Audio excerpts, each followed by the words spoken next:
আসসালামু আলাইকুম। সবাই কেমন আছে? গতকালকে আমাদের পাপিয়া আমাদের নিয়ে একটা কথা বলেছে। যে কথাটা শুনে আসলে অনেক খারাপ লাগলো যে আমরা যারা প্রবাসী থাকি, যারা বিদেশে আসছি, এরা নাকি আমরা শুধু আমাদের পরিবারের জন্যই টাকা পাঠাই। তা আপা, প্রবাসীদেরকে না রে এভাবে কথা বলাটা আপনার উচিত না। কারণ প্রবাসীরা যা পারে আপনারা ভালোই জানেন যে প্রবাসীরা কি পারে। আর এই প্রবাসীর কিন্তু ফ্যামিলি বাড়িতে থাকে। উপবাসীদের ফ্যামিলি দেশের বাইরে আসে নাই। তো আমরা আমরা যদি ভোট নাও দিতে পারি তো আমাদের ফ্যামিলি তো দিবে। তা আপনাদের কি ওইটার আশা নাই?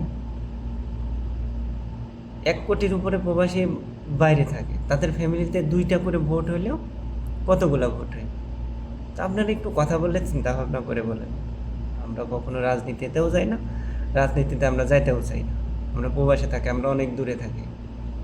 তো আপনারা যেটাই বলেন না বলেন একটু সুন্দর করে চিন্তা ভাবনা করে বলেন। আগামীতে আপনাদের নির্বাচন, আপনারা ইলেকশন করবেন, সে যে দলে নির্বাচন করুক আমাদের কোনো আপত্তি নেই।